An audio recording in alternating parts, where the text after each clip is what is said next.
का मैं ऐलान करने जा रहा हूँ। इस योजना का नाम है पुजारी ग्रंथी सम्मान योजना।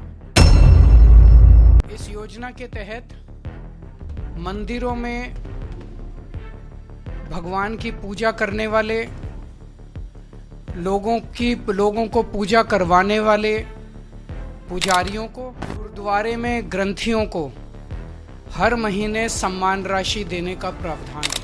वो तबका है जिसने सदियों से हमारी परंपराओं, हमारे रीति रिवाजों, इसको पीढ़ी दर पीढ़ी, एक तरह से जो गुरु शिष्य परंपरा पीढ़ी दर पीढ़ी इसने आगे बढ़ाया है, हमारी संस्कारों को, हमारी रीति रिवाजों को, हमारे परंपराओं को। योजना के जरिए हम इसे, मैं वेतन या तनख्वाह नहीं कहूँगा, एक तरह से इनका सम्मान करने के लिए इसकी घोषणा कर रहे हैं कि लगभग 18,000 रुपये महीना इनको सम्मान राशि दी जाएगी। हमारे के लिए जिनका समाज के प्रति बहुत बड़ा कंट्रीब्यूशन होता है, लेकिन कभी भी समाज ने उनकी तरफ ध्यान नहीं दिया, किसी पार्टी, किसी सरकार ने उनकी तरफ ध्यान नहीं दिया। आज जो योजना का मैं ऐलान करने जा रहा हूँ, इस योजना का नाम है पुजारी ग्रंथी सम्मान योजना। इस योजना के तहत मंदिरों में भगवान की पूजा करने वाले लोगों को पूजा करवाने वाले पुजारियों को और गुरुद्वारे में ग्रंथियों को हर महीने सम्मान राशि देने का प्रावधान है।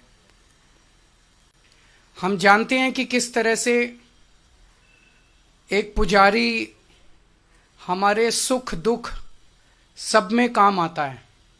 हमारे घर में शादी हो, बच्चे का बर्थडे हो, कोई भी खुशी का मौका हो, या कोई मौत हो जाए, या कोई गम का मौका हो, हर वक्त पुजारी हमारे साथ होता है, हमारे को उसमें अपना कंट्रीब्यूशन करता है, भगवान की पूजा कराता है हमें। ये वो तबका है जिसने सदियों से हमारी परंपराओं, हमारे रीति रिवाजों, इसको पीढ़ी दर पीढ़ी, एक तरह से जो गुरु शिष्य परंपरा पीढ़ी दर पीढ़ी इसने आगे बढ़ाया है, हमारी संस्कारों को, हमारी रीति रिवाजों को, हमारे परंपराओं को। लेकिन इसने कभी भी अपने परिवार की तरफ ध्यान नहीं दिया, और कभी भी हम लोगों ने इनकी तरफ ध्यान नहीं दिया। हम मंदिर जाते हैं, पूजा करते हैं, लेकिन कभी भी इनकी तरफ हमने ध्यान नहीं दिया। आज इस योजना के जरिए हम इसे, मैं वेतन या तनख्वाह नहीं कहूँगा, एक तरह से इनका सम्मान करने के लिए इसकी घोषणा कर रहे हैं कि लगभग 18,000 रुपये महीना इनको सम्मान राशि दी जाएगी हमारी सरकार बनने पर। यह देश में पहली बार हो रहा है। आज तक कभी किसी पार्टी, किसी सरकार ने ऐसा नहीं किया। ये पहली बार हो रहा है। जैसे दिल्ली में हमने कई काम पहली बार किए, स्कूल अच्छे किए, पहली बार किए, अस्पताल अच्छे किए, पहली बार किए, महिलाओं के लिए बस यात्रा फ्री करी, पहली बार करी। ऐसे ये पहली बार हो रहा है, और मैं उम्मीद करता हूं कि भारतीय जनता पार्टी और कांग्रेस की सरकारें भी इससे सीख के अपने अपने राज्यों के अंदर पुजारियों और ग्रंथियों के सम्मान के लिए ऐसी योजनाएं लागू करेंगी। इस योजना का कल से रजिस्ट्रेशन चालू होगा। कल इस योजना का रजिस्ट्रेशन एक तरह से शुभारंभ करने के लिए मैं कनॉट प्लेस के हनुमान मंदिर जाऊंगा और वहां के पुजारियों का रजिस्ट्रेशन करके आऊंगा, और उसके बाद दिल्ली के सभी मंदिरों और गुरुद्वारों में हमारे एमएलएज, हमारे कैंडिडेट्स, हमारे कार्यकर्ता पुजारियों का और ग्रंथियों का रजिस्ट्रेशन कल से, फिर मेरे आरंभ करने के बाद पूरे दिल्ली के अंदर इसका रजिस्ट्रेशन चालू होगा। मेरी भारतीय जनता पार्टी से हाथ जोड़ के विनती है, जैसे उन्होंने पुलिस भेज के फर्जी केस करके महिला सम्मान को रोकने की कोशिश की, लेकिन रोक नहीं पाए। हुआ रजिस्ट्रेशन, हो रहा है रजिस्ट्रेशन।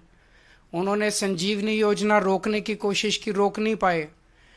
इस तरह से ये कम पुजारियों और ग्रंथियों की योजना को रोकने की कोशिश ना करें, बहुत पाप लगेगा। वैसे उन्होंने ऐसे ऐसे कर्म कर रखे हैं, पाप तो उनको लगेगा ही, लेकिन इससे और ज्यादा पाप लगेगा, भगवान भी नाराज होगा। एक तरह से पुजारी और ग्रंथी हमारे और भगवान के बीच में एक ब्रिज का काम करते हैं, सेतु का काम करते हैं, हमारी प्रार्थनाओं को भगवान तक पहुंचाते हैं। तो अगर आप पुजारियों को तंग करोगे, ग्रंथियों को परेशान करोगे, उनके पास पुलिस भेजोगे, तो जाहिर तौर पे उनके मन से बद्दुआ ही निकलेगी। अगर आपके कोई प्रश्न है तो। हाँ जी, हाँ जी।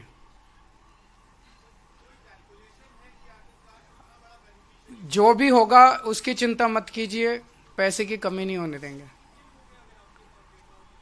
जब रजिस्ट्रेशन पूरा हो जाएगा तो बता देंगे कि कितने लोगों ने रजिस्टर किया।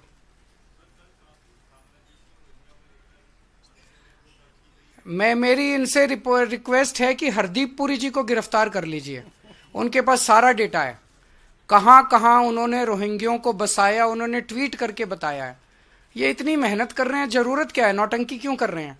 हरदीप पुरी जी के पास और अमित शाह जी के पास सारा डेटा है, कहां किस रोहिंग्या को बसाया, वहां उसको कर लो गिरफ्तार। ऐसी नौटंकी मचा रखी है, मतलब इन्होंने कोई देश चलाना थोड़ी है, सुबह से शाम तक नाटक करते रहते हैं।